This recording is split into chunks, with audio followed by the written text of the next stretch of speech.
नमस्कार दोस्तों, आप सभी का स्वागत है द्वारा एजुकेशन में। और इस वक्त की सबसे बड़ी खबर, महाराष्ट्र सरकार को मिल चुका है स्थिरता। जी हां, यहां पर शिंदे ने अपना जो फ्लोर टेस्ट है वो पास कर लिया है और इनके समर्थन में कुल 164 वोट पड़े हैं। सीधी सी बात है कि यहां की जो कुल संख्या है महाराष्ट्र विधानसभा की, ये है आपकी 288, यानी कि 288। और इसका जो जादुई आंकड़ा होता है जिसको आपको पार करना होता है सरकार बनाने के लिए, वो होता है बेटा 144 प्लस। यानी कि यदि आपको 145 वोट मिल गए हैं तो बिल्कुल आप वहां पर अपनी सरकार बना सकते हो। अब आपको लगेगा सर चुनाव तो ऑलरेडी हो चुके हैं, तो आप किस वोट की बातें कर रहे हो।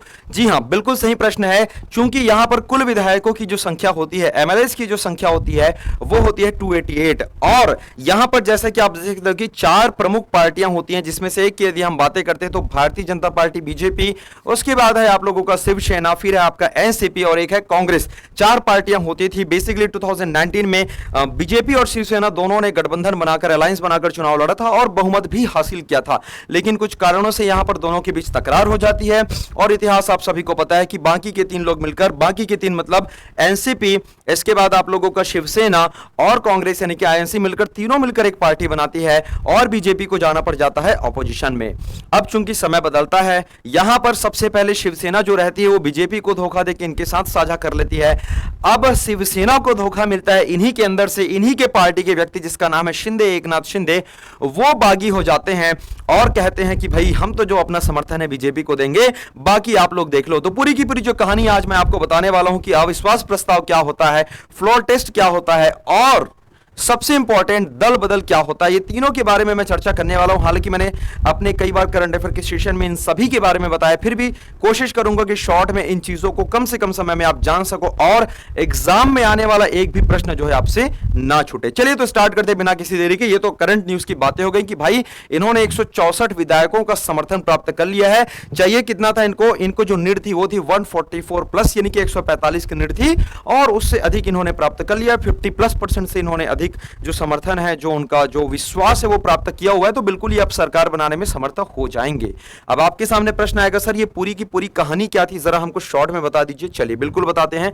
बेसिकली ये जो कहानी शुरू हुई थी, ये हुई थी 21 जून को, जब यहां के बहुत सारे विधायक जो हुआ करते थे, किसके, शिवसेना के बहुत सारे बागी विधायकों ने क्या किया, वहां का लेजिस्लेटिव असेंबलीज के अलावा एक और लेजिस्लेटिव जो आपका परिषद होता है, जो काउंसिल होता है, वहां पर इन्होंने क्या किया था, क्रॉस वोटिंग कर दी थी। ठीक है, उसके बाद से ठाकरे को लगा था, उद्धव ठाकरे को, कि भाई बात कुछ बनने वाली नहीं है। धीरे धीरे यह पता चल जाता है कि शिंदे किसी एक गुट को लीड कर रहा है। अब यहां पर जो प्रश्न ये होता है, सर जो दल बदल कानून की जो आपने बातें करी, जो आपने चर्चा करी है ना, एंटी डिफेक्टिंग जो लॉ की आपने बातें करी, एक्चुअली होता क्या चीज है यहां पर। तो मैं आप लोगों को बता दूं बेटा, यहां पर जो सबसे इंपॉर्टेंट है, एंटी डिफेक्शन जो लॉ का जो उपयोग किया जाता है वो तब किया जाता है जब कोई भी एग्जिस्टिंग पार्टी, यानी कि शिवसेना से अलग होकर सपोज ये बीजेपी में ज्वाइन करता, या फिर किसी भी अन्य पार्टी में, है ना, एनी पार्टीज, राइट, किसी दूसरे पार्टी में जब वो यहां से त्याग पत्र देके या फिर यहां पे अपनी सदस्यता छोड़ के जब वो दूसरे जगह जाते, तब उनको हम तब हम उनकी सदस्यता जो है वो रद्द मानते।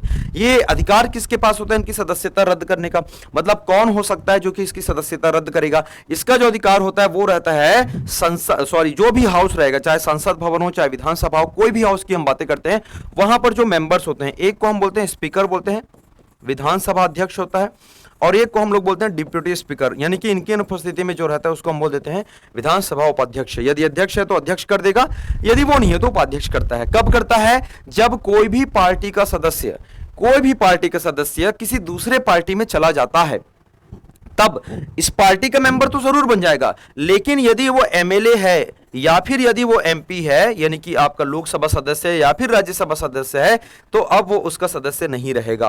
अब उसकी चुनावी जो मान्यता है वो रद्द हो गई। जनता ने चूंकि उसको प्रत्यक्ष रूप से चुना था, अब वो हो सकता है इस पार्टी का सदस्य बन जाए, लेकिन फिर से विधायक संसद बनने के लिए उसको फिर से अब चुनाव लड़ना पड़ेगा। उसकी सीट जो है रिक्त हो जाएगी, उसकी सीट जो है वो खाली हो जाएगी। आरएस समझ में ये होता है दल बदल कानून का जो दुरुपयोग, मतलब जो एक्चुअली उपयोग ही बोल सकते हैं इसको, मतलब जो लॉज यहां पर रखा गया है। क्यों लेकर आया गया था, क्योंकि लोग जो है पहले चुनाव जीतते थे। जैसे कि इस व्यक्ति को देख सकते हो, you can see from here, ये है, इसका नाम ही था, नाम गया सिंह या गया लाल करके समथिंग कुछ। तो ये फिर आया राम वाली जो राजनीति शुरू हो गई थी।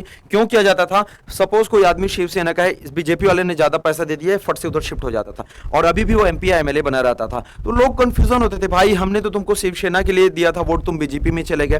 तो ये चीज ना हो करके ये रूल लेकर आया गया 1985 में 52 यानी कि 52nd अमेंडमेंट में जोड़ा गया और साथ ही साथ 10वीं अनुसूची 10th शेड्यूल में जोड़ा गया। यदि कोई भी सदस्य लोकसभा या राज्यसभा या फिर आपका जो विधानसभा, राज्यसभा बेसिकली होता है क्योंकि वो तो अलग चुनाव रहते हैं, है ना, कोई भी जो जनता द्वारा चुना गया जो व्यक्ति है, यदि चुनने के बाद किसी दूसरे पार्टी की सदस्यता ले लेता है तो फिर वो पार्टी के सदस्य तो भले बन जाएगा लेकिन लोकसभा या फिर विधानसभा का अब मेंबर नहीं रहेगा। क्लियर। अब यहां पर आप बोलोगे सर तो फिर ये स्थिति क्यों निर्मित हुई? क्योंकि शिंदे जो ग्रुप है वो शिवसेना से अलग कहीं नहीं जा रहा है, वो सिर्फ ये बोल रहा है कि भाई देखो मेरे को कांग्रेस और एनसीपी के समर्थन में नहीं रहना है, मेरे को ना बीजेपी को समर्थन देने का है। उद्धव ठाकरे बोले नहीं भैया ऐसे तो नहीं हो सकता, ऐसे तो नहीं हो सकता, है ना, तो हम करे तो करे क्या, बोले तो बोले क्या। आगे आप कंप्लीट कर दो ये लाइन, ठीक है। चलिए जोक सपाट, यहां पर मैं आपको जो बताने जा रहा हूं फ्लोर टेस्ट की मैं यहां पर बातें करता हूं। तो शिंदे को बोला गया ठीक है भाई तुम आ जाओ, ऐसा कर लो वैसा कर लो, और वो 39 अपने विधायकों का समर्थन ले लिया, शिवसेना वालों का ही। अब यहां पे हुआ क्या, उद्धव ठाकरे को लगा कि भाई ये 39 लोग का जाना मतलब बहुत बड़ी बात होती है, सीधा सीधा हमारी सरकार तो गिर जाएगी, ठीक है। तो उन्होंने सोचा कि भाई फालतू को मैं बेइज्जती करूंगा, उससे अच्छा अपना मैं रेजिग्नेशन दे देता हूं, मैं अपना त्याग पत्र दे देता हूं। जैसे ही उद्धव ठाकरे ने अपना त्याग पत्र किसको दिया, राज्यपाल महोदय को दिया, यानी कि गवर्नर को दिया, है ना, सीएम जो रहता है त्याग पत्र किसने देता है, गवर्नर को देता है। तो इसी सदन के लोग आपस में मिलकर, ध्यान से समझना बेटा, इसी सदन में जितने भी लोग हैं आपस में मिलकर 50% से अधिक लोगों का समर्थन अपने आप में जुटाकर, ये समर्थन क्या होता है, ऑरली रहता है, याद रखना, ऑरली यानी कि मौखिक तौर पर जुटा लेते हैं, फोन में बात कर लेते हैं, भाई तू मेरे को वोट देगा कि नहीं, ऐसा वैसा आपस में सेटिंग कर लेते हैं। फिर राज्यपाल को जाके बोलते हैं कि भाई साहब ऐसा है ना, अब सीएम 1 ने तो इस्तीफा दे दिया, अब सीएम 2 बनने की जो चाहे वो गवर्नर को जाके बोलेगा देखो ऐसा है कि हम लोग आपस में मिल लिए हैं, फडणवीस भाई साहब से मेरी बात हो गई है, ऐसा वैसा। शिंदे बोलता है मेरे को आप मुख्यमंत्री डिक्लेयर कर दो। बोला ठीक है भाई अच्छी बात है, मैं आपको मुख्यमंत्री डिक्लेयर कर देता हूं। ये बन गया मुख्यमंत्री, ध्यान से समझना स्टोरी को, पूरी कहानी को। ये बन गया मुख्यमंत्री, कौन बन गया भाई साहब, ये बन गया मुख्यमंत्री। कौन बन गया, ये शिंदे बन गया। अब आपके सामने क्वेश्चन आएगा सर क्या कोई भी मुंह उठा के जा सकता है क्या, मुख्यमंत्री मेरे को बनना है, मेरे को बनना है करके? नहीं, बहुत सारे केसेस होते हैं। जैसे पहला केस, ये जो सीएम था इसने इस्तीफा दिया, रेजिग्नेशन दिया, अपने से रेजिग्नेशन दे दिया इसने, इसके बाद कोई दूसरा अपना चांस लेने के लिए यहां पर गया। नंबर 2, और एक और केस हो सकता है, ये सीएम तो बना ही रहेगा, ये जाके क्या बोल देगा, है ना, ध्यान से समझना, ये केसेस हो सकता है और आपको एग्जाम में पूछा जा सकता है। नंबर 2 क्या होगा, ये शिंदे की मान लो हम बातें कर लेते हैं, अभी तक उद्धव ने सपोज इस्तीफा नहीं दिया है, आप मान के चलो कि उद्धव ठाकरे ने इस्तीफा नहीं दिया है, शिंदे राज्यपाल को जाके बोलेगा कि भाई देखो ऐसा है, मेरे पास ना बहुत सारे विधायकों का सपोर्ट है और मैं ना इसकी सरकार गिरा दूंगा। अब समझना कहानी यहीं से शुरू हो रही है, अविश्वास प्रस्ताव, फ्लोर टेस्ट, ये सबसे यहीं से शुरू होता है। ये बोलता है, शिंदे बोलता है कि भाई मैं ना अभी जो वर्तमान सरकार है मैं उसको गिरा दूंगा। राज्यपाल बोलता है भाई तुम तो खुद उस सरकार के मेंबर हो। बोलता है मैं सरकार का मेंबर हूं, ठीक है अच्छी बात है, लेकिन मैं तो नहीं कर रहा हूं ना समर्थन। बोला अच्छी बात है, तो तुम किसी पार्टी में शामिल हुए क्या? बोला नहीं हुआ हूं। अगर होऊंगा भी तो एक और एक्सेप्शन है, याद रखना, दल बदल में एक और सेक्शन है, यदि 2/3 मेंबर्स, ध्यान से सुनना बेटा, सपोज टोटल 100 मेंबर हैं उस लोकसभा में किसी एक पार्टी के, किसी एक पार्टी में उस लोकसभा उस विधानसभा किसी भी हाउस में सपोज 100 मेंबर हैं, इन 100 मेंबर में यदि 2/3 यानी कि 67 मेंबर्स यदि बोलते हैं एक साथ मास रेजिग्नेशन देंगे, एक साथ यदि इन लोग बोलते हैं कि भाई हम इस पार्टी को छोड़ के हम उस पार्टी में जा रहे हैं, तो उनका इस्तीफा मंजूर किया जाएगा और उनकी सदस्यता रद्द नहीं होगी। जी हां, शिंदे के पास तो ये भी था भाई, 39 लोगों को लेके रखा था, 11 लोग तो उद्धव ठाकरे के खेमे में थे, क्या ही कर लेते वो। फिर भी उन्होंने बोला भाई देखो मैं पार्टी नहीं छोड़ रहा हूं, मैं पार्टी का मेंबर हूं और चाहे मैं एक अकेला क्यों ना जाता, आप मुझे वहां से नहीं हटा सकते। तो कहानी यहां तक समझ आ गई बेटा। चलिए आगे समझते हैं। अभी हम मान लेते कि उद्धव ठाकरे ने अपना रेजिग्नेशन नहीं दिया है, क्या इस केस में कोई दूसरा मुख्यमंत्री पद की दावेदारी प्रस्तुत कर सकता है? बिल्कुल कर सकता है सर, यस ऑफ कोर्स, और इसी को बोला जाता है समर्थन जुटाना, इसी को बोला जाता है समर्थन जुटाना। अब एक प्रश्न आएगा, सर दावेदारी प्रस्तुत कर सकता है वो तो ठीक है, क्या ये मुख्यमंत्री बन सकता है at a time? Uddhav Thackeray, ध्यान से समझना मेरे प्रश्नों को, क्या होता है कई बच्चे लोग समझते नहीं, सुनते नहीं, फिर अरे सर ने तो ऐसा कहा था, सर ने वैसा कहा था। नहीं समझ आ रहा तो रिवाइंड करके देखो, फिर से देखो, ध्यान से समझना मैं क्या बोल रहा हूं। मैं ये बोल रहा हूं कि उद्धव ठाकरे ने सपोज रेजिग्नेशन नहीं दिया है, मान लो कि अभी तक नहीं दिया है, अभी तक मुख्यमंत्री पद पर बना है, तब क्या ये शिंदे उसको जाके बोल सकता है कि नहीं, गवर्नर को? बिल्कुल, ये गवर्नमेंट नहीं है, गवर्नर है, राज्यपाल, याद रखना, बिल्कुल बोल सकता है।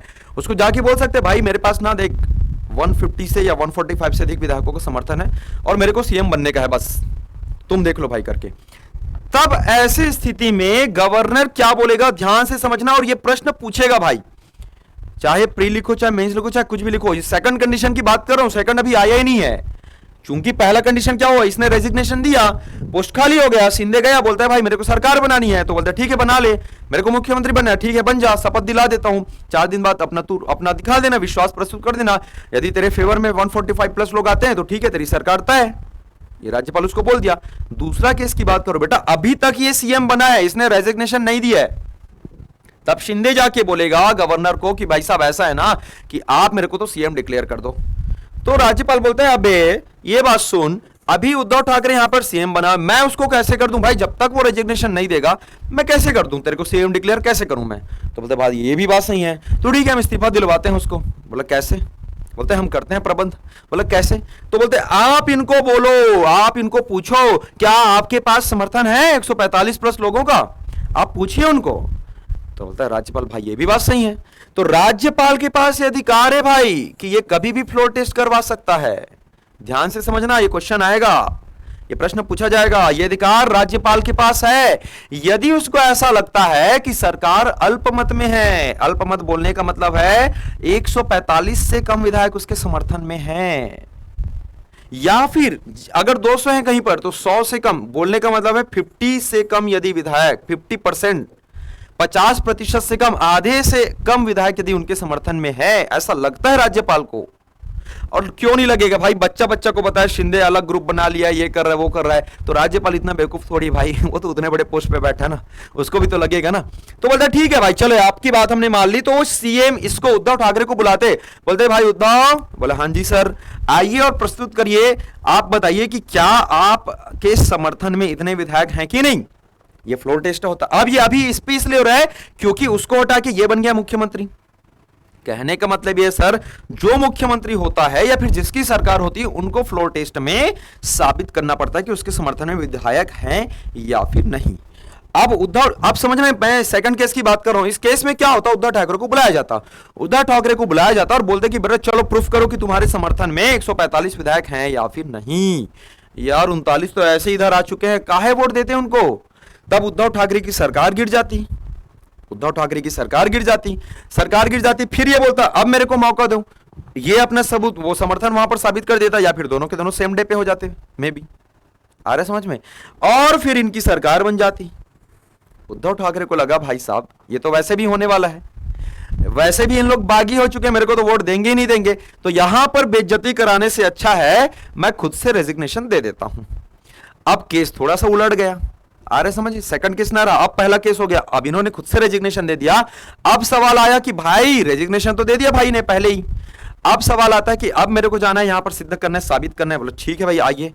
अब ये जो शिंदे भाई साहब है ये आते हैं और आज यानी कि आज सोमवार को 4 जुलाई को अपना समर्थन हासिल कर लेते हैं। अब इनके सरकार बनने में किसी भी प्रकार की कोई अड़चने नहीं आएगी। इंटरनल कुछ होता तो बात की बात है, इंटरनल मतलब जिसके साथ इन्होंने गठबंधन रखा है बीजेपी के साथ, उसके साथ यदि कुछ होता है तो बात की बात है। और मुझे भी नहीं लगता कि ज्यादा दिन है कुछ चलने वाला है, क्योंकि भाई धोखा दियो तो धोखा खाओगे, सीधी सी बात है, दुनिया का रिवाज है।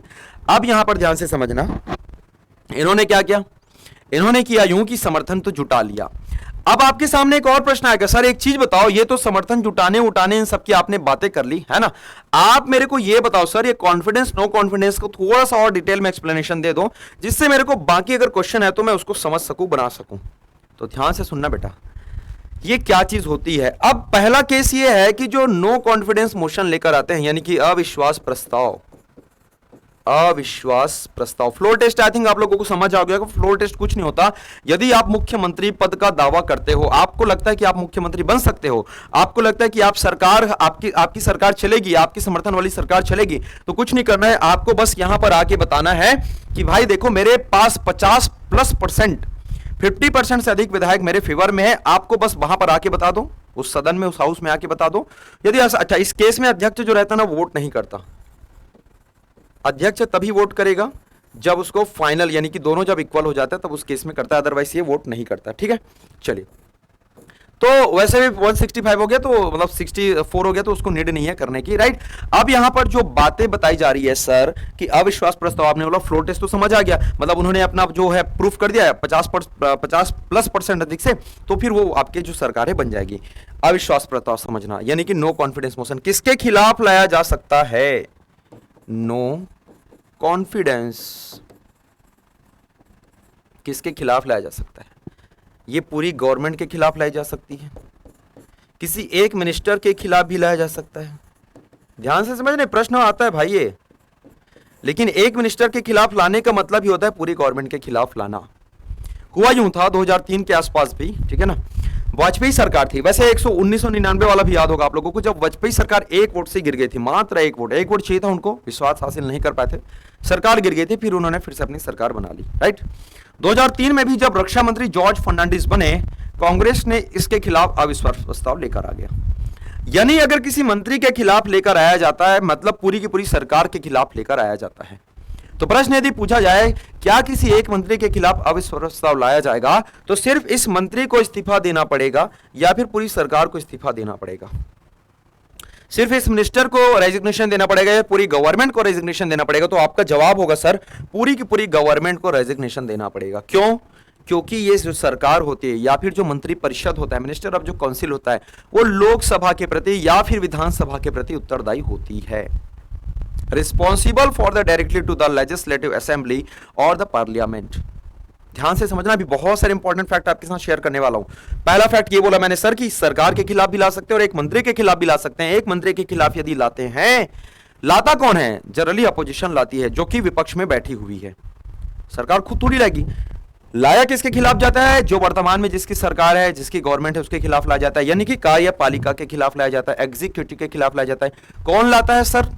कौन लाता है? जो कि उधर व्यवस्थापिका रहती है वो लेकर आती है, यानी कि जो लेजिस्लेचर रहती है वो लेकर आती है। एक मंत्री के खिलाफ भी यदि लाया जाता है तो उस सरकार को यदि पास हो गया तो, यदि पारित हो गया तो, पारित कैसे होगा? यदि इन लोग अपना फ्लोर टेस्ट नहीं सिद्ध कर पाएंगे, यानी कि 50% से कम वोट यदि इनको मिलता है, इसको या इसकी सरकार को, तो पूरी की पूरी सरकार गिर जाएगी। ऐसे केसेस में क्या होगा?